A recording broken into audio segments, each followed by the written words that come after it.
to see how long I last today because I'm not feeling my utmost. So we'll see how things go. But in the meantime, thanks everybody for coming on out. Today's page that was posted, "He's Fueled by Caffeine," is the suggestion was, what kind of hero could your friend be? And that came from Kyle D. So I drew this digitally, so there's no original art for it because I did some photo manipulation stuff, and then I drew all of these figures and embedded them into the composition, and just had a lot. I had a lot of fun doing this one.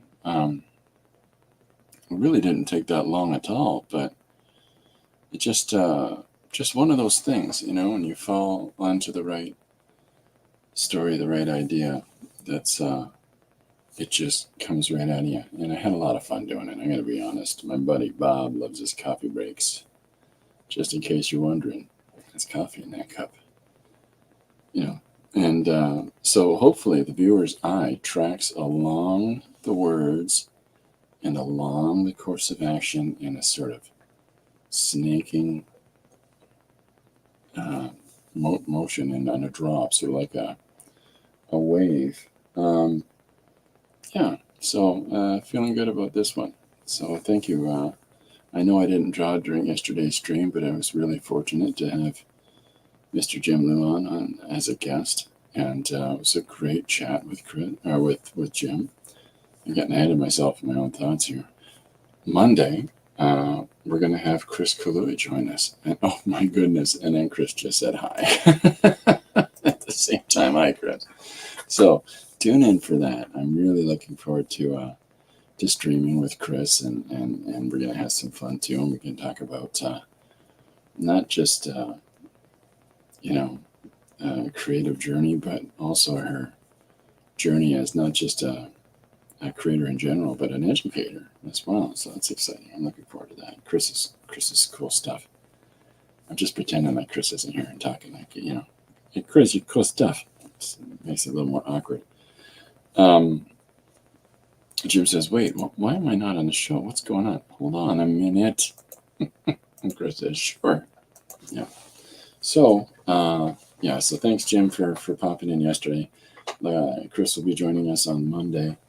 Looking forward to that. And, also, if there's anybody else that'd be interested in joining in, send me a direct message and let me know. I can, we can do that. Today I'm going to do things a little bit differently. And one of the things that I'm going to do is I'm just going to paint digitally today. Now, the suggestion that I have for today to work from is one of those suggestions from the London Comic Con, like the one I did today. And it's long. It's another big, long suggestion. But it's a complex idea, and whether an idea is a brief sentence like, what kind of hero could your friend be? Which is what resulted in today's page, or whether it's something as long as today's suggestion is. I try to approach both with the same, yes, buddy, come on, I'll move your stuff. There you go. Looks like a ninja jumping out there. Okay, so I try to approach both in the same way and try to execute them with the same level of investment. So we're going to have fun with this crazy long suggestion today, too.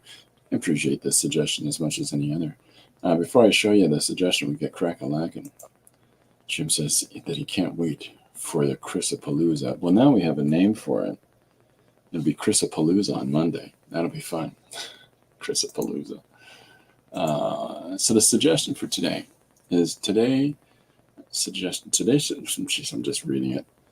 Bear with me. I'm still getting better. Afterlife world, but where every dead thing from every past universe before this one, or other dimensions, every dead thing from other dimensions, are alongside the dead from this world, and they're clashing with one another.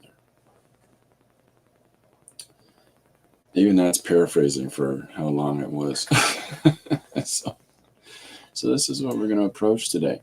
I'm going to switch the camera, and we're just, well, no, I guess I don't need to switch the camera. I need to switch my screen. So there we go. Clean, fresh, lovely, new page. I always work from the same scale source page for all the pages that I do. And I already have the little tag with my name on them, ready to go, be put wherever I want it to be in the composition. And that way, there's not a lot of thinking for me in that regard. But okay, so we're gonna draw. I'm gonna draw with the digital pen, paint with the digital pen today. It's a little bit different. The page that I did today, I drew digitally. And if we zoom in on, if we come right in on some of these character illustrations, you can see it's digital pen marks, and it's not these clean vector marks. I'm going to try to learn how to do clean vectoring and go over top of my penciling, because this is how tight I pencil. But I'm going to try to learn how to do some vectoring so I can have some fancy pretty lines, just like all the kids, in the schoolyard, whatever you want to call it. So yeah, that's something that I'm working on. I started learning about it today, and they talk about it a lot for Illustrator, but not so much for Photoshop. So I haven't found a really good video yet for Photoshop. So I'm going to try one last time, and then I'm just going to read a book and do it from the book. It's generally what I do. Okay, so let's switch to our blank page. And our suggestion, once again, I'll put it up in the bottom, just because it's pretty cockamamie long. So Corbin, as always, has joined us in the studio. Oh, now I can't get on the camera because I got the thing here. Corbin, say hi. Hey, you say hi? No, I can look his back for us though. You're out of luck. Okay, so let's get at it. So some people like a face. I don't know if I know, but I told you it's nice to have a face to look at. Okay, so Chrisapalooza is a good name for Monday. I like that a lot. Thank you for that suggestion, Jay. All right, so we've got today's afterlife world, but where every dead thing from every past universe before this one, or dead from every other dimension, or alongside the dead from this one, and the worlds are clashing. Well, so one of my thoughts is, why don't I look at it in the sense that maybe I'll reference like Dante or something and see what that gives me. So, because honestly, when you're stepping into something that's this big in scope, why not have a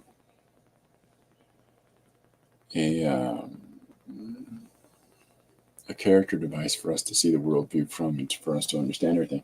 So what I've got is the first layer, like one layer down on top of the base. And what I'm going to do is I'm going to rough in my idea for the page. And so, and from doing so, we'll try to figure out, the finished, like we're just going to play with the composition for a minute. And so I might do this. I'll let you know because it's not showing when I switch the layers on the screen. I haven't quite figured out how to put that on there. So, so I'll try to figure out, some of the perspective here. And so I'm going to do it in a way that for those that are interested in doing this, I'm going to show the form of the figures. And that way you can get an idea of putting those guys, in some dramatic positioning on a page and figuring out their anatomy and all of those sort of ideas. Now, the reason that you see all these marks is because I've already started, tricking myself and putting down the, I know that I'm going to have these guys in like robes. So I started drawing that over top of them. Sorry, I'm working on it. Okay, so here's this guy, and he'll have his hand, and we'll have that hand holding another's.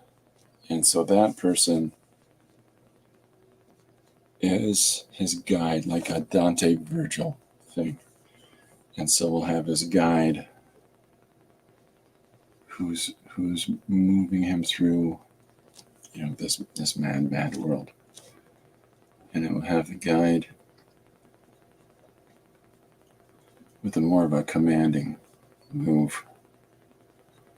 Like, you see what I mean?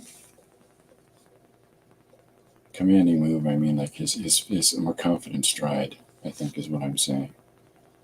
So we'll do the open hand, the closed hand of its Eureka, I know where we're going. Ha ha ha, follow me. So there's our two principal characters, and maybe by coming at it in this way, sort of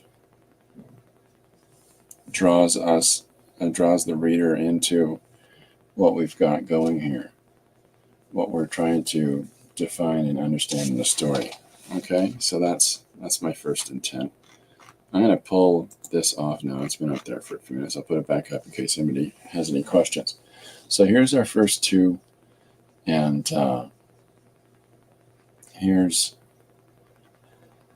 their forms as they move into the space. And so the idea here, now I'm going to jump up a layer and switch the colors, because the idea here is that I want to identifiably establish them in robes and present it in this sort of romantic ideal and romantic period. And we'll put, and we can also do some cool billowing shapes and things, in the robes.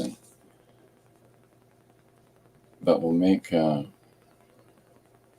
a little more ethereal this way, a little more, oh, we're in the land of the dead. Now, I had thought about this, and instead of having these as two male characters for Dante and Virgil, I would have them as two ladies. I mean, just because I can. That's the beautiful thing about doing our own stories, is that we can make whatever changes that we want. So here's our first, and then here's our second. And so because I'm going to put a feminine form, we're going to accentuate certain parts, but once again, we're going to have robes flitting about.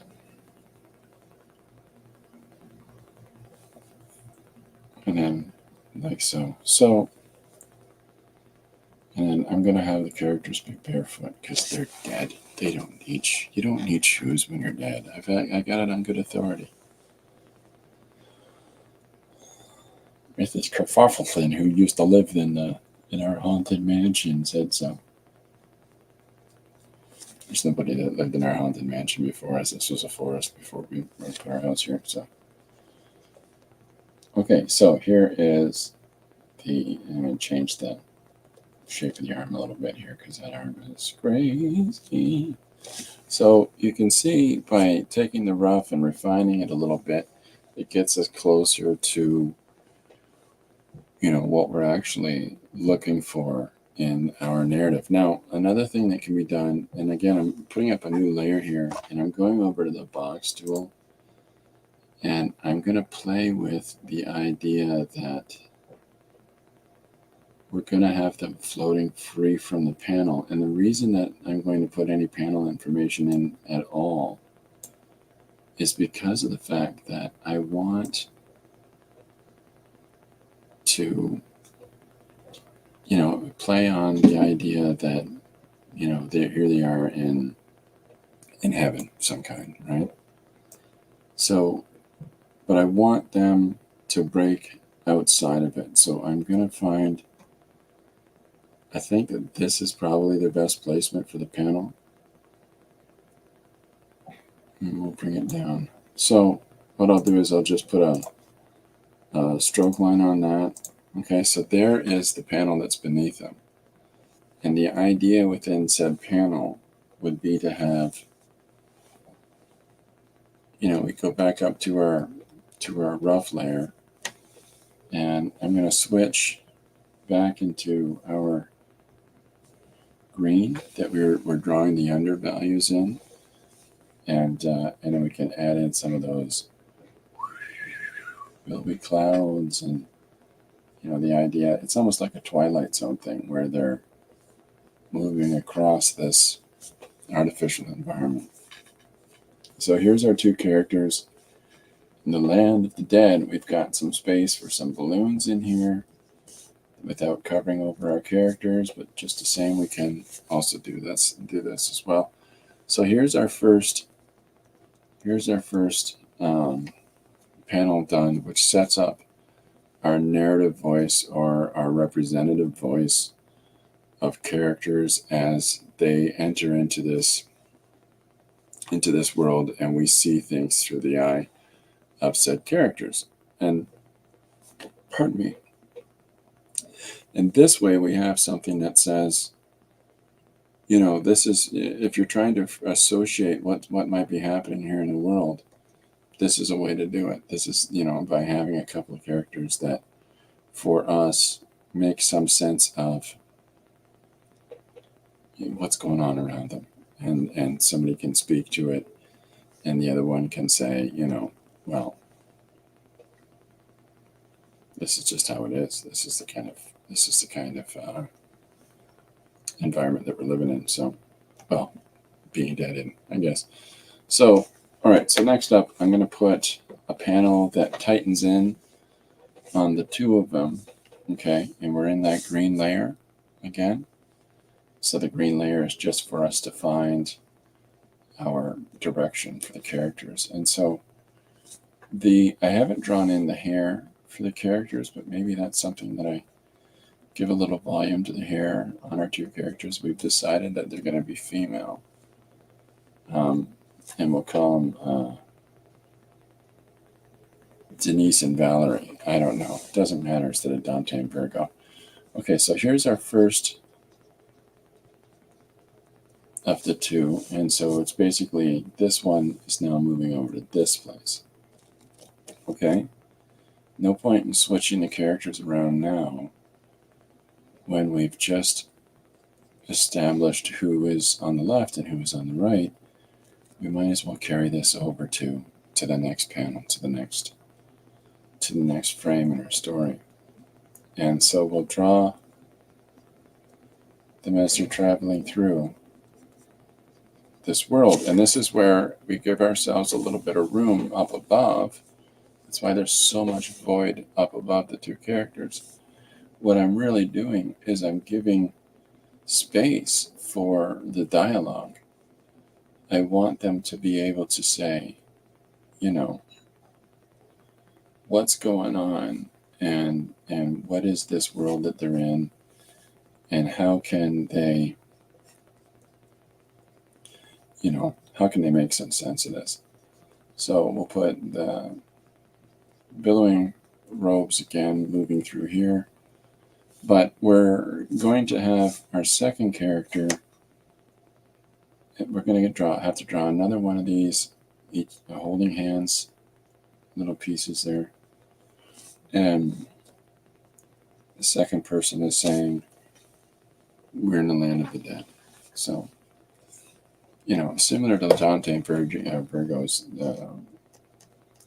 journey through the nine,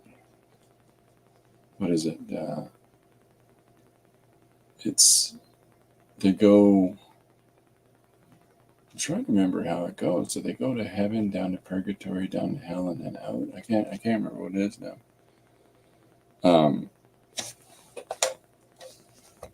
HBB says this dude is literally an arty savior. Love the person and the work. All I can say is, well, that guy's a beyonder. Cool. Thanks, man. So here's our Virgil character, or Valerie, or whatever we end up calling her, and we'll have her addressing back to the first character, the Denise character, in a responsive way. So it's like she's looking this way, she's looking that way. And we'll move their hair around just so that you get a sense of them floating through the air, etc. And, and we'll have her second hand, because we've already got it with the pointed finger up. I know what's going on here. Follow me. And the next hand will have an open palm where she's saying, let me see, can I get my hand in? There we go. This is the land. This is the land of the dead. That's where we are. And so by putting that in this regard, and having our characters free form float, like we'll cut off a line as though there were a panel around them. But otherwise, we're going to leave it open. And the reason to leave it open is for what I showed you before, and that's this empty space up above them for text. So this is where we can really establish identifiably the narrative and put that in for the reader to pick up on. So that this gives us lots of space, not just this one can say, where are we? And then this one says, we're in the land of the dead. What? All around us are dead, dead civilizations and dead people.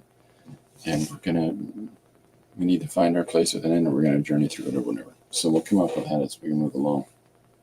Okay, so the next panel then is going to be, let's get these out of the way. You get what I'm saying with the balloons. Okay, so this next panel, which will mirror the one before that I put the box in on, and that will be the starting to example the space around. He says, I got to go to work. I'll see you during the weekend.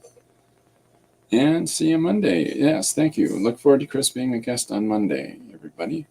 I'm really excited, Chris. Have a good day at work. Okay, so what we'll do is we're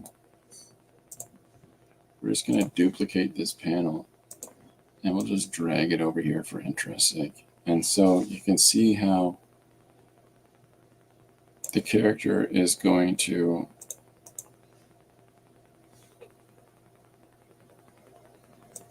find a space where these characters are going to find themselves free floating in the space between these two panels.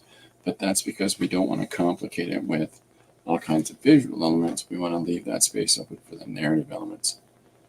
And then as we get into this panel here, I'll move back to our sketching layer. And so if I take this away, you can see how the green lines disappear. The blue lines are for tightening up the drawings.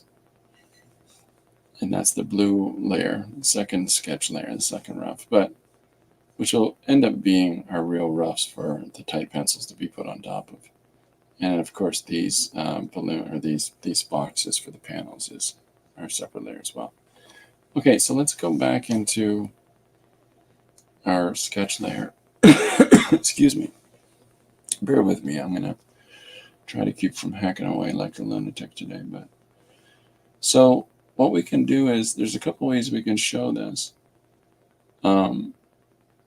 We can either have like a big field of clouds or something like that, and have little peek-throughs of like Valhalla, like a big Viking longhouse, or the Elysian fields of Greece with some, Grecian-looking buildings, or, just ideas to denote different belief systems in the afterlives they're in. Hi, I'm Miriam. Sorry I didn't say hi when you popped in. Welcome aboard. We are drawing digitally today. And Miriam, say hi to everybody. Chris just left to go teach her class, Miriam. But Chris will be joining me on the stream on Monday. It's going to be called Chrisapalooza. You can thank Jim for that name. Okay, so we've got our female Dante and Virgil characters. We've got them. We've got this narrative panel for when the Denise and Violet or Virginia or Veronica, whatever you end up calling her, is explaining that we're in the afterlife, and all of this to try to establish and identify how we can get into our narrative elements. And if anybody that's joining us late is interested, the suggestion is at the top of the chat. Okay, so it's a long one. I'm not going to read it all again because I don't want to. All right, so here we are now. And so if I draw, some kind of Viking longhouse here, and we'll have everything down in kind of a forced perspective. Imagine everything is on a strange diagonal axis to start off with. Miriam says, don't talk today, only draw. I'll do my best. And then over here, we'll have some of that, the Grecian aesthetic of trying to think of what the roofs were like on Grecian buildings with all the pillars. Anyways, the pillars are giveaway on this one. We'll clean that up with our finished layer.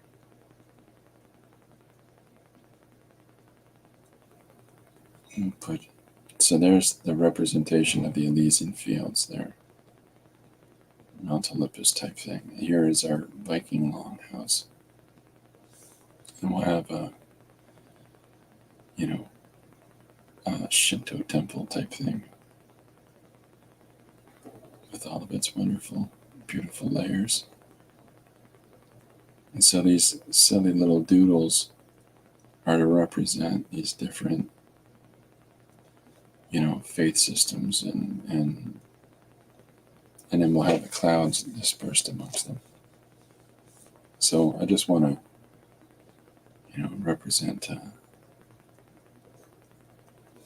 few different things here. We'll have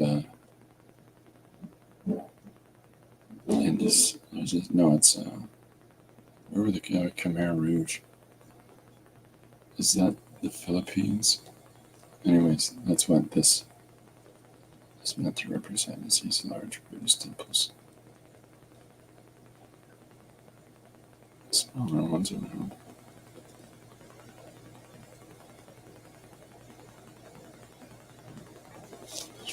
Yeah, so just silly little bits of fun. So here's where we can get a little bit creative with just exploring different pieces to draw in our composition of this, because the text is running through here, and we want to make sure that there's still a little bit of space for the text, so we're not so over invested on all of the images that we're going to draw. We can put there you go. Now we got a pyramid in there. Okay, so I'm going to put a big, crazy skull. I don't know why, but like a Skull Island. That's a little Donkey Kong reference for you, not Donkey Kong, King Kong.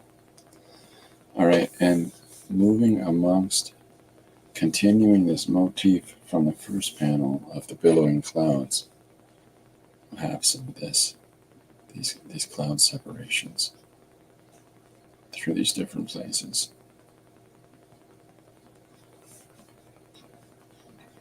Just draw some separation there. Now I lay out the entirety of the panel, but I fully realize that some of this is going to be completely covered up by are going to be covered up by the text. So we have the realization that we need to leave places for the text as well. Miriam was saying something. A new set of stencils designed are going to be available today in PM Artist Studio. Cool. Very cool. That's super awesome. Is it stencils and me going like this?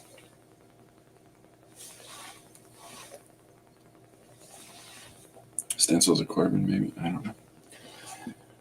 Okay.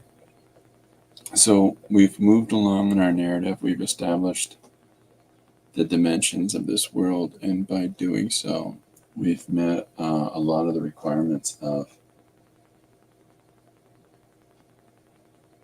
all the other things in this this world, all the different faith systems and whatnot. So we've got that covered on our list so far. But why don't we have? But wait, there's more. So we can have a tighter shot, a little more ominous shot on our Veronica, Virginia character, where she's, sullen expression, and as she says to the girl that she's guiding, there's far more than that here. And I think that what I might do is reverse this, because I'll tell you why. The reason I intend to reverse it is this is the nice thing about drawing digitally, is that I can just switch it around like so. Look at that, isn't that fun? And have her hair carrying on in the same way as we did before. But and we can even overlap the hair into this third panel, or the second panel, but the second frame, third panel, you know what I mean? And so here she says, but there's far more than that here.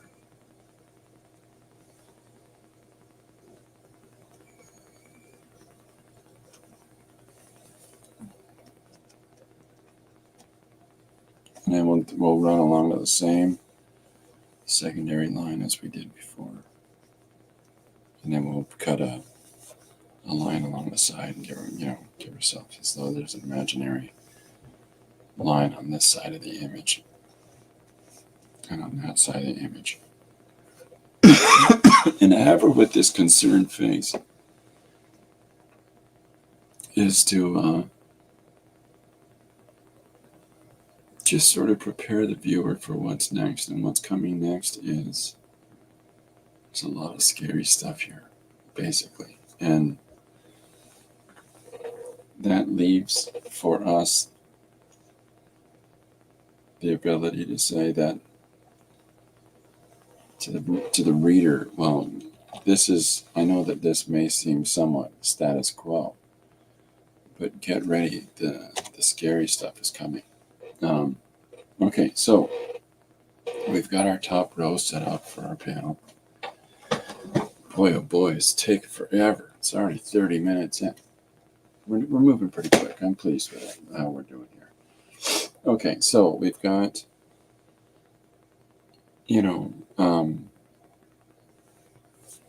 we've set up our narrative devices here for this closed and open panel, which has given us ample room for dialogue, and I'm putting these X's down to sort of give you an idea of where some of these dialogue balloons can follow, and it sort of carries, I'll put another layer up just to do this. It carries the viewer's eye this way through the composition, and then we'll bring it back down again.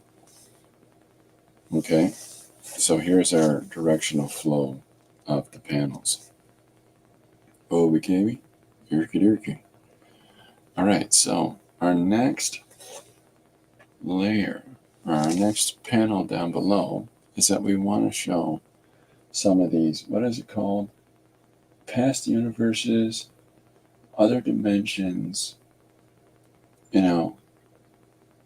So one of the ways that we can do that, utilizing the motif that we've already established,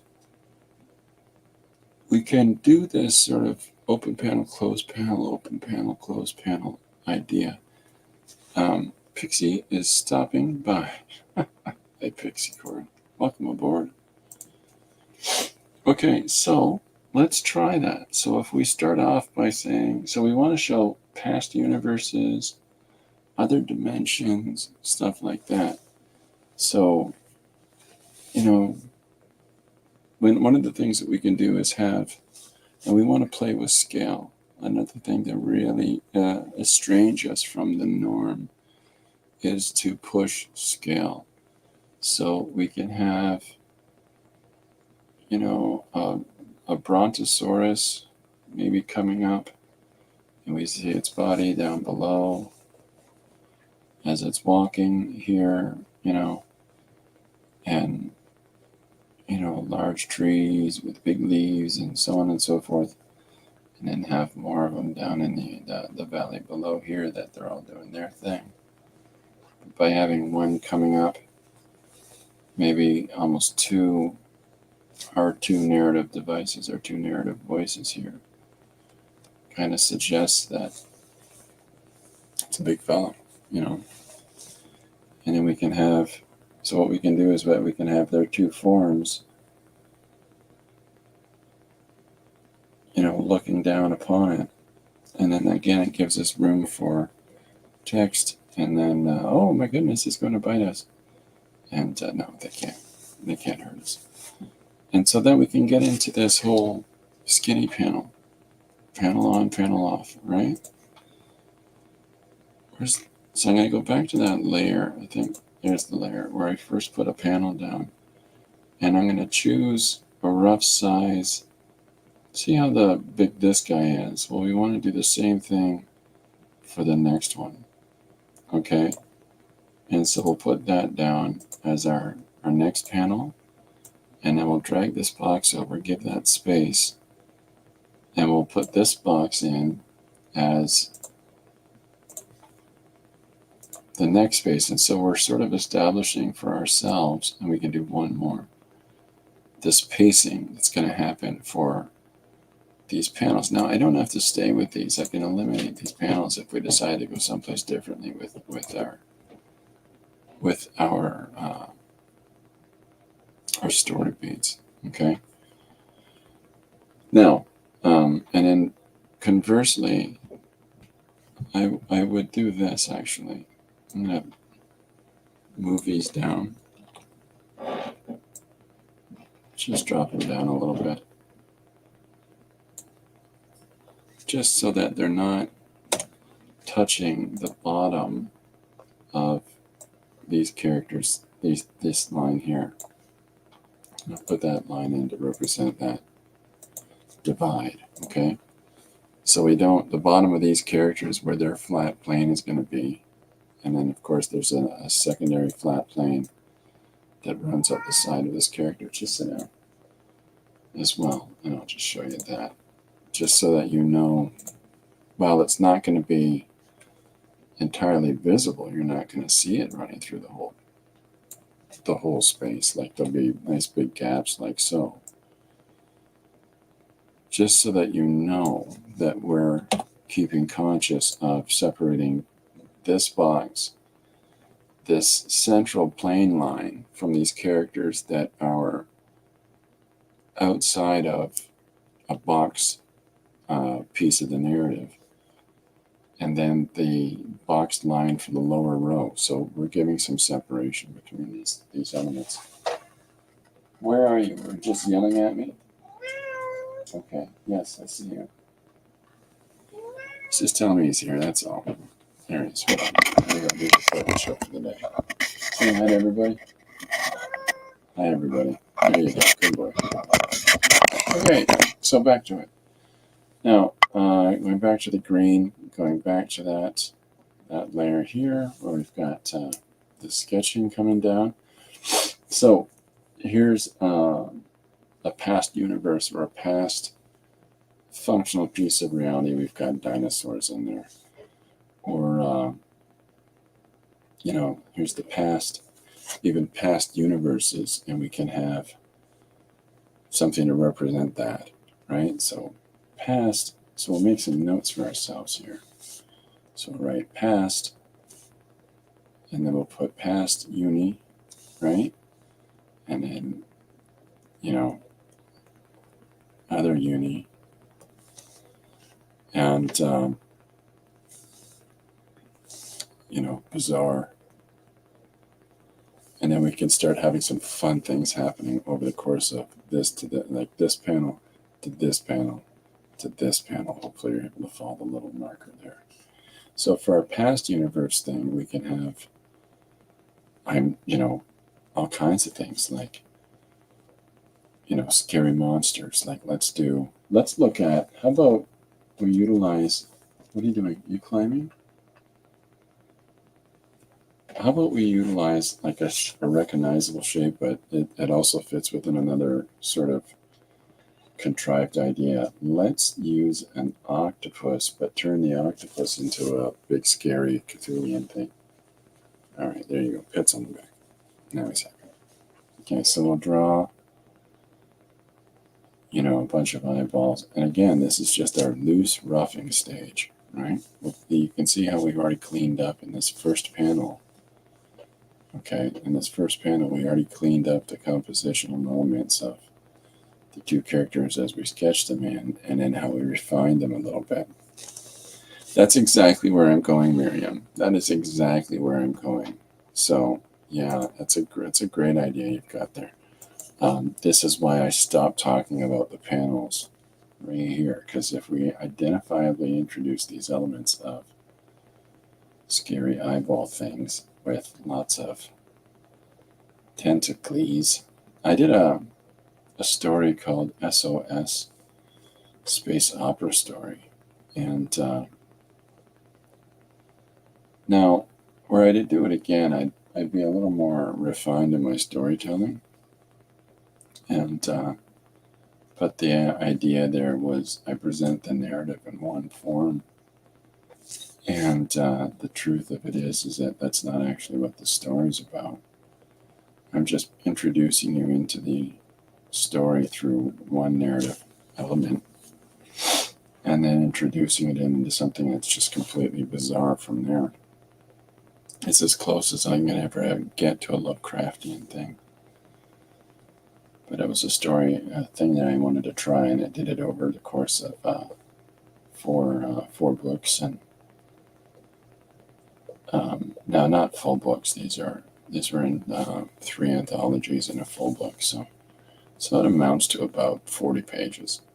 But so we'll put lots of eyeballs and crazy elements, and then so we can change the vantage point. We've got our two characters looking down at, but we're presenting, here's their little feetsies, okay, and then here's our dinosaur there. But we can again change our perspective on this one, so that in order to, if you want to heighten suspense, if you want to make a bigger imposition of dread, put them in the maw.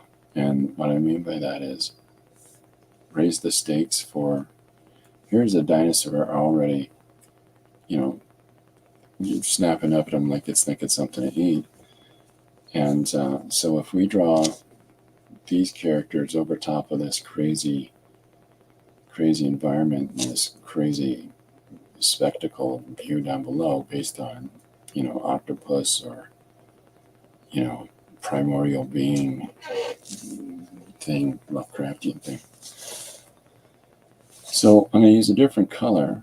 So one of the things that we can do here is show our two characters from up above as they stand hand in hand, looking down upon it. We can have their robes that we've already illustrated billowing around their feet. And so we can even go so far as to show the bottom of their feet as they're floating up above. And then this way we can put them wherever we want them in this image. If we wanted to, I've got it on the same plane, so it's going to be a little monkeying, but if we want to move them so they're up here, just to give a better sense of similarity of position to the first panel, we can do that. And then we just got to go back in and fill in all the eyeballs and tentacle things down below. Okay, so there's our third panel. I'm just going to clean up around this edge for a sec.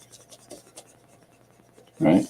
I'm done. In this stage, I'm not worried about things moving or any other. I'm just trying to keep it more understandable for you.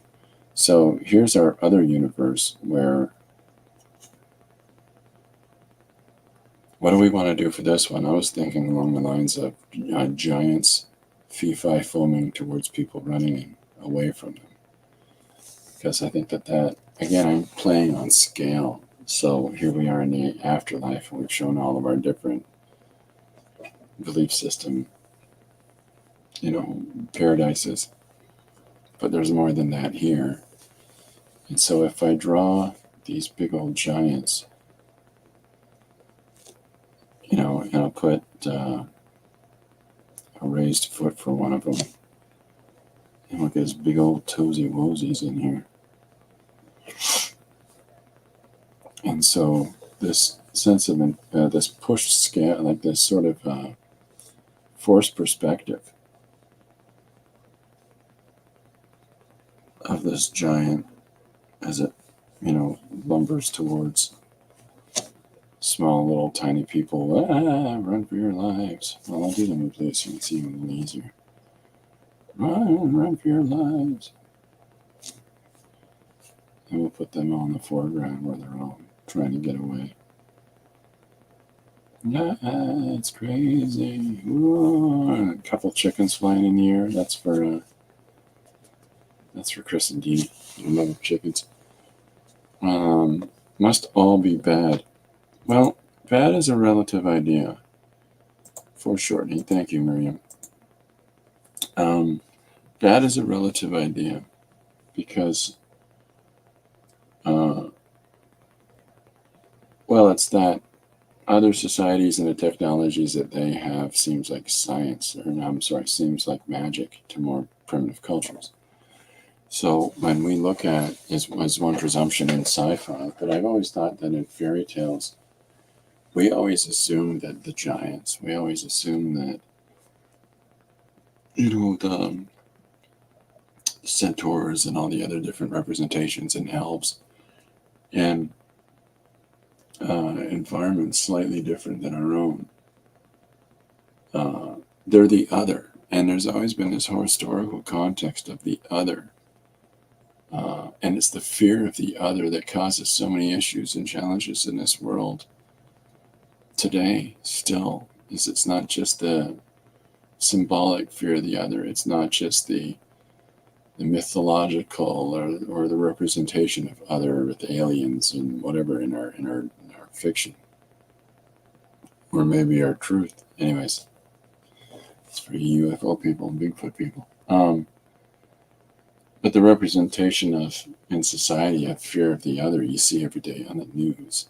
In fact, I think the news encourages it. But showing other world environments and ourselves in context to that scale may seem foreign enough to represent threat, right? Because if you don't understand it and just being in the presence of it makes one feel diminished, then one would look at it as maligned against them, right? So that's the only reason that it makes it seem like they're all bad.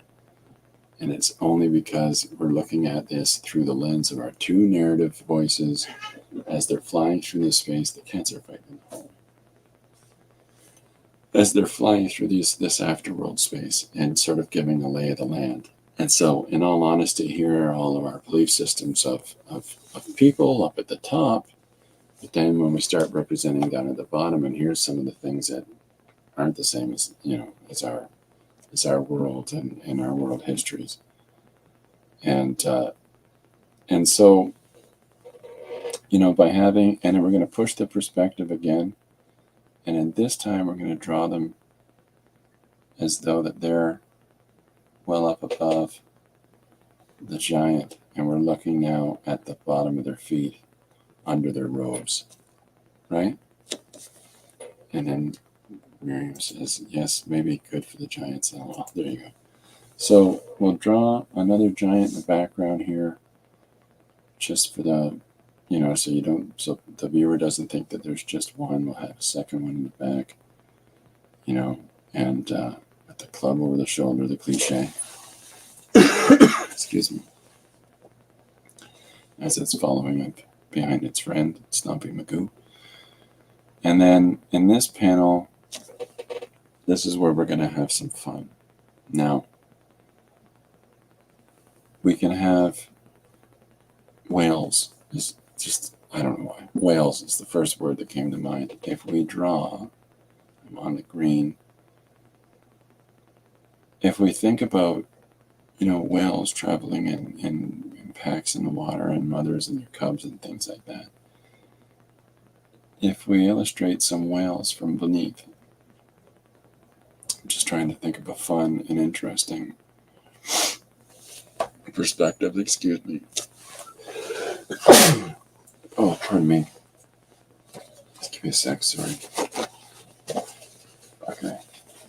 So if we draw our whales, and as they're swimming along in the water, right, and we'll draw some smaller whales, sharks, whatever. I'll figure whales, I think, is what I'm going to go with. And a little one we're with big.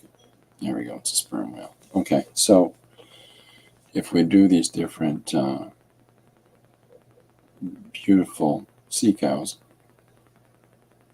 in the water as they're floating about, so what we can push now is, for one thing, we'll go back to putting in some of these, carrying back to this directional lines, the cloud lines that we had up here in the first and third panels. And we can put something similar to that with the water, like the waves of the ocean, as they're moving about.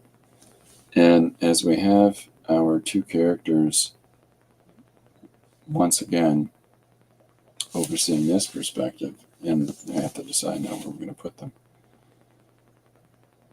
I think up above, looking down once again, is a good way to go here. But we'll change up the shape a little bit so that it keeps it more compelling than just having the static shape of the first one. So in this panel, we'll have the one character saying, "Look, whales." Even this is the afterlife for them here too.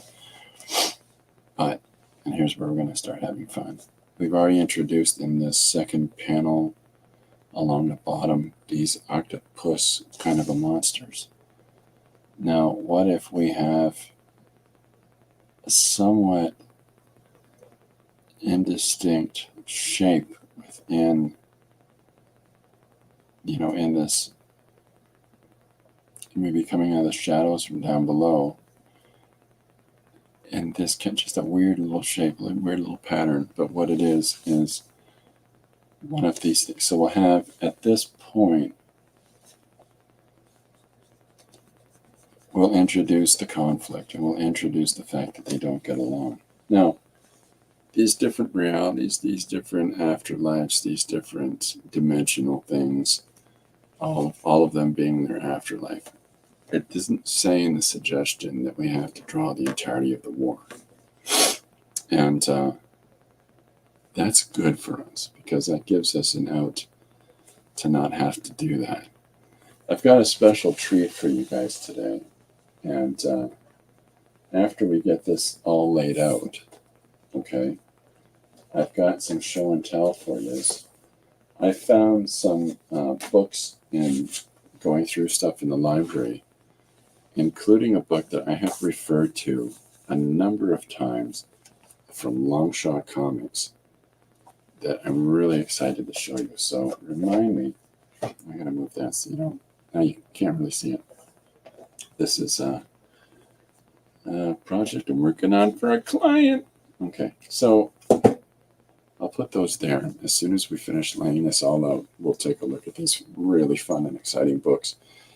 Just because, and the reason I'm showing them is that I want to give you yet another perspective on how you can utilize sequential storytelling, but way off the beaten path. And one of these books is dots, and I'll show you what I mean by that. So just bear with me for a few more minutes. So we've started the intimation of threat or dread, and we'll clean that up when we get to our next, so our real clean roughs like that you see in the first panel. Okay, so up comes the possible threat that's coming from down below. And then now we can have one of the whales, with, as it's being grabbed by one of these giant octopus kind of scary things. And then we'll have not just the sucker things that are on the bottom, we'll also have some of its weird eyeball growths on it so that it's not an octopus, ideally. All right, and the eyeball on it there, but we'll also put another eyeball here, an eyeball here, and then another piece of octopi. Anyhow, so here's one of these things. This is our opportunity now for our narrators to say, not everybody gets along. Okay? And so this is the third part of our suggestion for today. We've established it's a world of the afterlife. It's an afterlife representing far more than just historically our own, whether from different times or different places. And then now we're having these. In fact, we don't even have to have the whales in the water. We can have them in outer space. Space whales. Why not, right? And because I put space whales in pages before, and sometimes it's fun to do a reference in a page that you're working on now to a previous story that you've done. So we'll do space whales. How's that? Okay, so in our octopus Cthulhian things, grab the space whales, and so this is our chance to figure out how we're going to have our summation, how we're going to establish either some dangling part of the narrative, like I did recently on the page about Robert De Niro and Al Pacino are actually sleeper agent clones page that I did at the start of the week. I left that as an introductory page of story, almost like a little taste of it for the reader. If you want more, man, I'd love to do an entire story where everybody's facing off against Al Pacino's and Robert De Niro's. That'd be just fun. Okay, so we've got these things attacking the whales, and then now we can have another picture of, we could have giants wrestling the dinosaurs. We can have, have the dinosaur head here, and as the giant is trying to get a grip on it, and then we can have its, paws up, and just fun sketching ideas as this guy tries to fight back against the giant. And we'll clean this up. We're just getting the notion, the idea of the panel down. So, and we'll have our giant as he moves off here with his leg and pushes outside the panel. Dramatic tension. Anyways, so now we've got, giants wrestling dinosaurs. We've got Cthulhian monsters fighting space whales. And so one of the last things that we can do is that we can go back to our first two characters and insert them up above here, and we'll have their garments below them, and as this person holds this other person's hand, and they say, well, what about us? Are we involved in all these conflicts too? And so as our Virgil character, and I know this isn't a Dante adaptation, I just keep using this as an example. So here they are here, and the idea that we want to represent is that, of course, their dresses are billowing forward. And then down below is where we can draw all kinds of different human beings from different time periods running forward with, here's a guy with his arms raised above his head and he's got an axe. Here's a guy who's running forward with a spear. We could have another guy who's got a machine gun, And so here's all of the soldiers of humanity and all these different times. And so the idea of this panel is that here's we're in the mix of us all too. And just like the page that I cited earlier of the Al De Niro, Robert Pacino, I know I got that wrong. This is an introductory, first page or first foray into a larger story. But that's the story that we're telling today, is a sort of introductory lay of the land or within the afterlife. And while the pacing is slower at the top than it is at the bottom, and at the bottom it just gets more and more, engaged. And we can even go so far as to have the dinosaur's one leg kicking over top of this panel, and the Cthulhian tentacle thing is spilling out of this one, so we can do these little hop, skip, and jumps across the borders of these panels, and we can have the whale being here and moving over top of this panel there, and excuse me, by doing it in this way, it's sort of, while these are two separate panels, the second and third last along the bottom, they read as one because of the intersection between the two, the fact that they're crossing over the confines of, well, I guess the last three, before the army of humanity starts rushing towards the camera, or rushing underneath. Like, imagine a bunch of horses running across a plain and two people are flying above looking down at them. So it's just a story idea based on the suggestion that we've got. Is this ideally what I look for? No. This isn't my intent. This isn't my idea of an afterlife. What are people saying? Yes, Miriam says. Maybe good for the. Oh, I think I read that. Oh, Miriam's saying the same thing. With these prospects, I'll choose to live forever. Very good. And Pixie Cora says, interesting. So this is sort of taking the notions that have been suggested, trying to work them out through our a storytelling device, and in this case, this sort of, Virgil and Dante narrative device,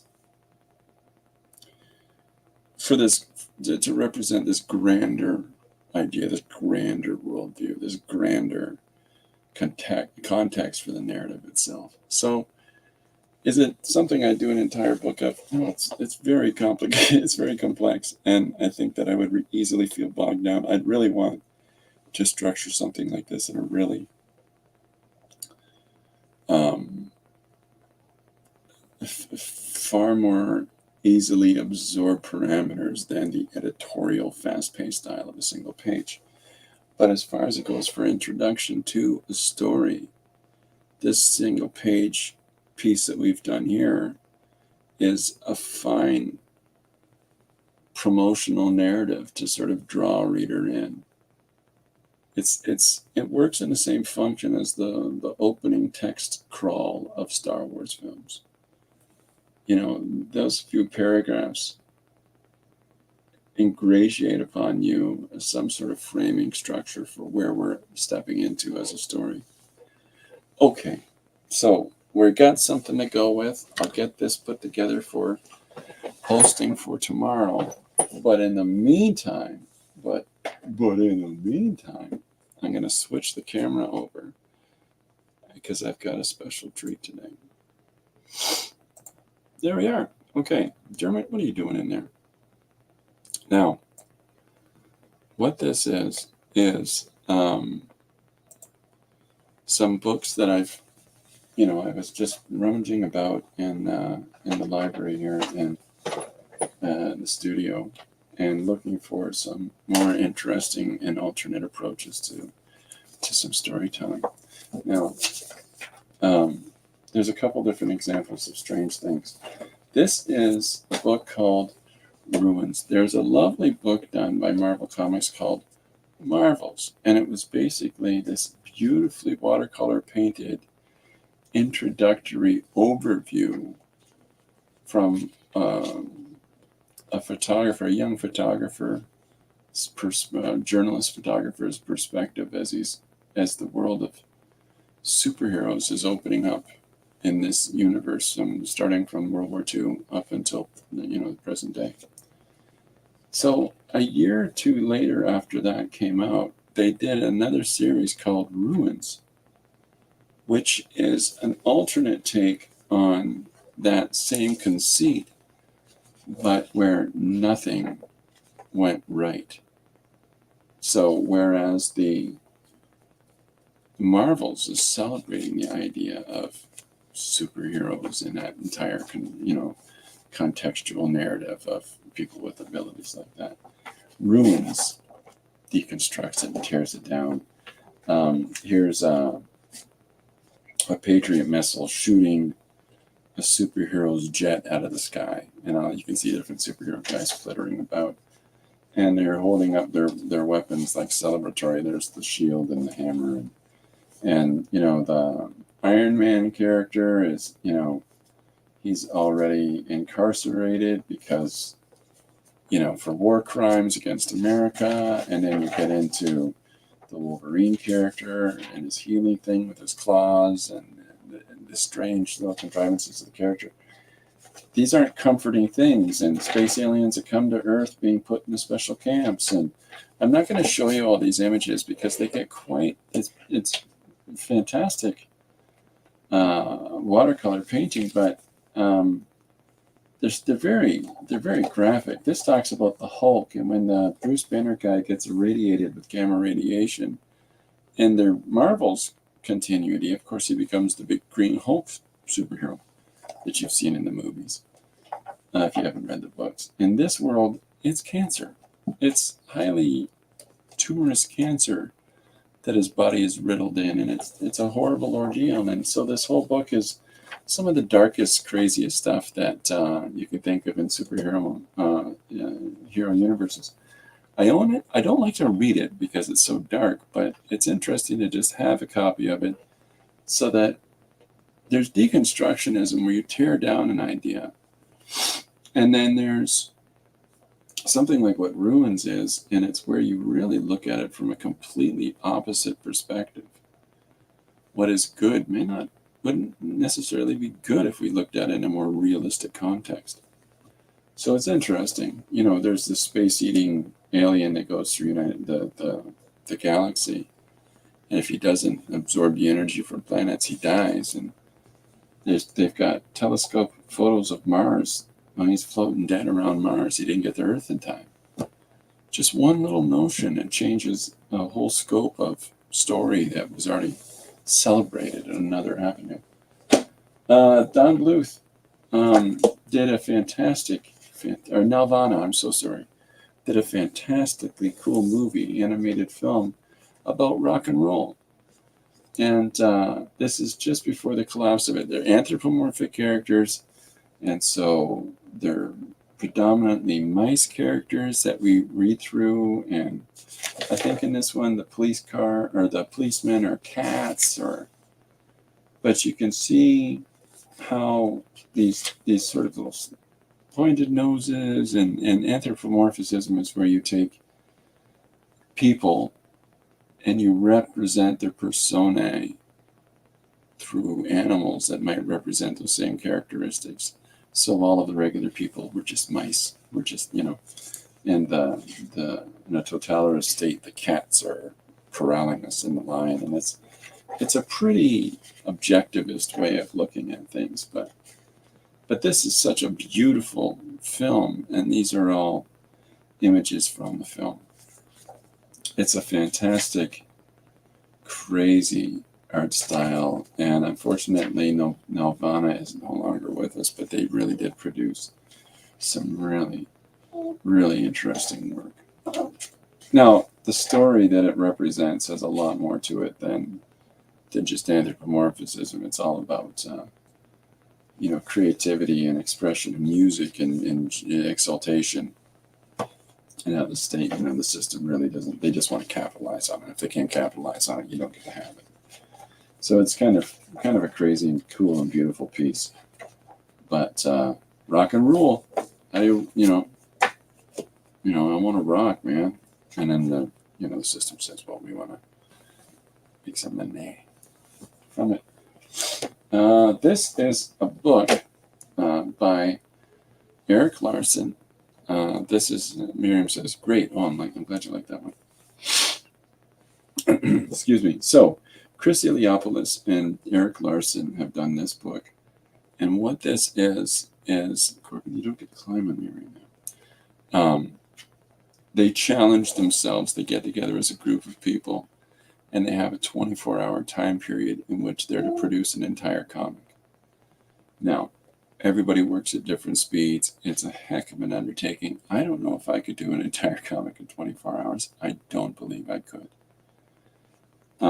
Because you burn out, you run out of steam. But they keep their rule system in place, and they go for it. Ideally, it's a 24-hour comic is however long you can make it, I guess. Chris Iliopoulos is more of a cartoonist, and Eric Larson is more of a sequential comic artist. Corbin is desperate to say hello. Hi. Hey, everybody. I'm Corbin. How you doing? Okay. Are you happy now? Just settle down. Just sit. Sit. All right. So Eric Larson does his story. And here's his superhero characters, and they're all fighting and punching and all kinds of dramatic action. And he's drawn this with Sharpies. Okay? And I'm just flipping through quickly. But you can see he's very proficient as an illustrator. I don't know if he penciled or not. But it's just such good drawings. Anyways, and it's for such a limited tool bank that he has that he used. So here's his characters, and you can see some really rough panels. Some of these panels are really. Miriam says, I can't do a whole comic in 24 years. Oh, I think you'd surprise yourself, Miriam. This is the same person that's undertaking a second Inktober, So, I think you've got facility to tell a great deal of story. It's just something you haven't approached yet. Eric Larson is highly proficient at this. He has had his ongoing Savage Dragon comic. He's over 300 issues on this sucker. And they're still coming out. And it's a one-man show. So, and he gets them out monthly. So he's very fast. There's only a few people that have done this, Dave Sim, who had a fellow named Gerhard who did all the backgrounds for his books, but they were able to produce 300 issues of Cerebus. And Eric Larson, I think, are the only two that are really. Chris Iliopoulos is his letterer, I believe. But aside from that, it's pretty much a one-man show. So anyways, here's all our punching and fighting and carrying on and characters doing what the characters do. So then the next submission is, you can see it's a very different style. And here's his 24-hour submission. I'm not sure how many pages Chris has, but it's clearly influenced by Watterson. 24, it's 24 pages as well. But look at some of the fun in the experimentation. He gets a crayon, and as he draws things on the ground with his crayon, they become animated. And so there's this wonderful differentiation between the ink that he's using for telling the real world, And then there's the crayon or pencil crayon or whatever the tool is that he's using in order to tell the animated drawings part of the whole thing. So, and then the engagement between the two, just fantastic fun. And by the way, if you're doing a project like that, this is called a splash panel. That's a single image. It's a single panel. You can get away with an awful lot of single panels to expedite your storytelling process. There we go. There's another one. I think you'll see a fair amount of them, that's for sure. So, and then it's got the summation of how it all comes to an end. It's a lot. Oh, cool, a crayon. I wonder what I'll draw first. Great ending. Pretty great. Pretty super fun. And a really neat idea. Now, the pièce de résistance. I have talked about this a number of times. Corbin. Oh, yeah, it's a Corbin show now. I've talked about this a number of times. This is Long Shot Comics. This copy is really beat up because I've had it for quite some time. This was published in '96, and I've had it since then. Now, Long Shot, the long and unlearned life of Roland Gethers, featuring life, death, adventure, romance, intrigue. Well, maybe not so much intrigue, conflict resolution, more conflict, 3 wars, and a cast of thousands. Spanning 89 years in the British Empire. And here's our major cast. There's Roland, there's Una, there's Nathaniel, Ellen, Bob, and Martha, with dozens of supporting characters, hundreds of bit part players, and thousands of superfluous no-line extras. Shane Simmons did this in 1995. Now I'm going to hold it up close to the camera, and hopefully you can see this. If you look in the cast of characters boxes, you'll see a dot at the bottom of each box. That's because every character in this book is a dot. And so here's the entire book. Cardiff, Wales, 1860. Doctor, thank goodness you've come. It's Martha. She's in an awful way. And then the second dot has a little line going down to it and says, what's the trouble? The first dot says, well, she's with child. Again? Oh, you Catholics.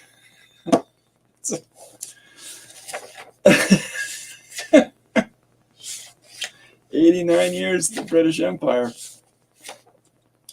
This scene takes place at night. So then we start getting into, you'll see a good 5, 6, 7 panels or dots along the bottom of a panel. And that's a crowd scene, right? So when somebody says, I couldn't do a whole comic in 24 years, maybe you could. It's not, maybe it's just a different way of doing it. This book is absolutely fun. I don't know how easy it is to find these. I saw this randomly on a shelf, and I'm like, that is the craziest thing I've ever seen. I picked it up, and I've just tried to keep it safe for all these years. I've read this a number of times because it's a fantastic story. It's generational. It's just huge. But this person knows they can't draw. Now, the funniest part of the whole thing is this. Let me see if I can find it. Is this the one that I have a second one? There we are on the back. The making of Long Shot Comics. Now, here's the real secret. Miriam says this is a different point of view. If you were to take a magnifying glass to all these small panels, then all of these dots, they're characters. That's a fantastic joke. You know what I mean? Like, there's a part of me that wonders if anybody has taken a magnifying device to those panels. You know, I hope that somebody is a little bit on the nose and doesn't realize that that's a joke and is actually taking a magnifying glass. When it is not, they're still dots, you know. But what a fun conceit that no, every one of these is completely illustrated, but for space, to save space, we've done them very small. I mean, that's pretty fantastic. And Dave Sim has a, what do you mean you've never heard of Shane Simmons? He's one of my favorite cartoonists in the universe. Everybody should have a copy of this once-in-a-lifetime magnum opus.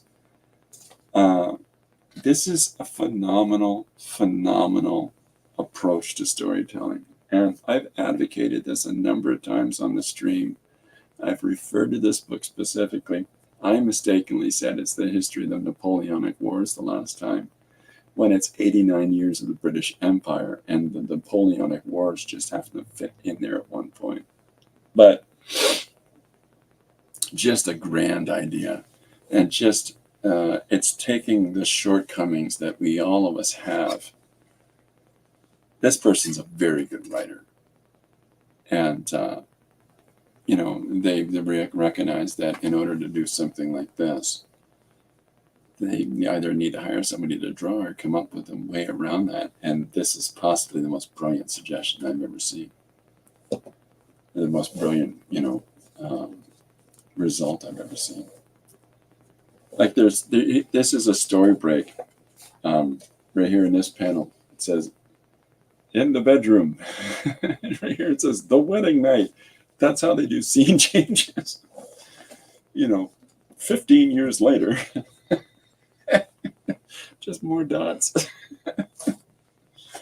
Yeah. Anyways, that's Long Shot Comics. I have wanted to show this here on the stream and to tell people about this for some time. So in my mind, this is a very special treat, and because I'm trying to utilize this as an example that everybody might not have the affinity and the speed in order to execute this very involved thing, like as you've seen down here.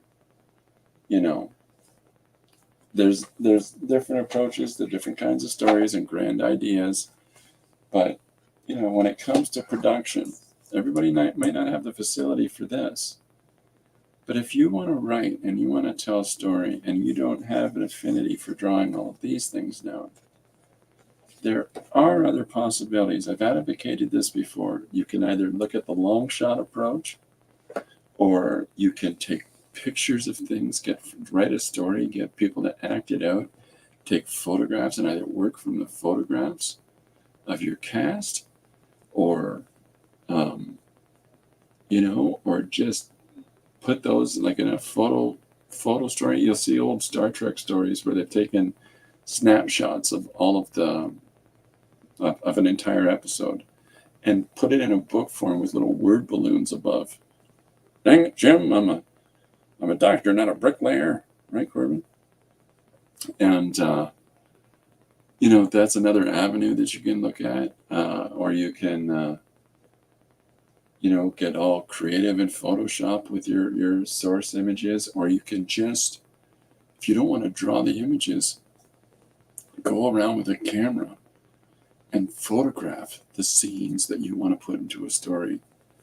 I can't draw backgrounds, but I can draw people. Well, there's your response. Draw the people over top of those backgrounds. A million different approaches to trying to tell stories. There's no hard and fast rule that says it has to be this way. I also meant to show you, but I accidentally put it aside. I have an old Superman book where Jack Kirby, the guy that created half of the early days of Marvel Comics, when he was illustrating a Superman story for DC Comics, he took a photograph of a couple of buildings, one of them which happens to be the DC offices, and he has characters running in the background, which happens to be DC staffers, and he has a person running through on a horse being chased by a superhero. And this guy and the horse and the superhero stuff, that's all drawn over top of the photograph. Really, fun and cool, and that's the king. That's the king of comics. That's the guy that was Jack Kirby in the early days of Marvel was drawing 1,000 pages a year. That's an insane amount of pages. I'm at page 315 right now for this year of just doing the one-page stories, and I can tell you that in addition to the other things that I do in the mornings to do the so I'm clocking about 400 right now, 4 something, early 400s, but that's I know for a fact that's a lot of pages, and while my quality might not be as good as some of these others, and definitely nowhere near the scope of Jack Kirby, 1,000 pages. That's now he's just penciling, but still, wow, wowie zowie. So we all work at different speeds. We all produce things in different ways. Look at things like long shot comics. Explore different avenues if you want to get into telling stories. If you want to write but you don't know how to draw. Miriam says, I read a lot of graphic novels with pictures instead of drawings. Fantastic. Fantastic. There's a couple of really lovely books I have by Alberto Brescia that don't have any text. There's a couple of books I've got where there's no text. The entire thing is told in visual elements. And now, mind you, those are ink drawings in his regard, but here's a person that's not for words, so he just does it with pictures. It's the flip side of the whole, I'm not for pictures, I'll just do it with words, you know.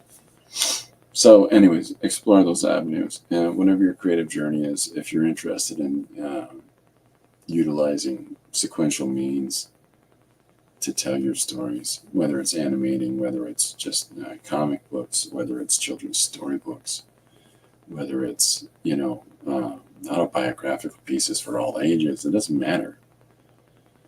I got a really cool book on economics, North American economics by Robert Reich, who's an economist for the Clinton administration, which he regrets. It's half illustrated.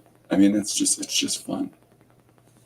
So anyways, there's a whole different pile of ways that you can do these things. So I had fun working on this page today with you.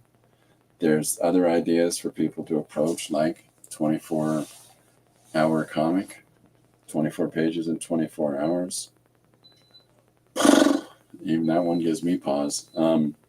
But there's, excuse me, my snuffling, I apologize. There's a bunch of different ways to look at stuff. But whatever it is, I hope that don't talk yourself out of exploring your creative journey. Don't hold yourself back from the potential enjoyment that somebody out there is looking forward to getting from your creativity. Okay?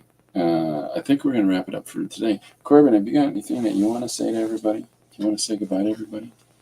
Hey, see you later. Drink milk. It's a weird piece of advice, Corbin. All right. Thanks very much, everybody, for coming out. I will be back tomorrow at 2 p.m. EST. And Chris Kului will be joining me on Monday at 2 p.m. EST as well. So, meantime, have some fun. Pixie says, thanks, Chris. I'm glad I can stop by. I'm glad you stopped by. And thank you, Miriam, for stopping by. And anybody else that's in the chat or any lurkers that have been kicking around, thank you very much.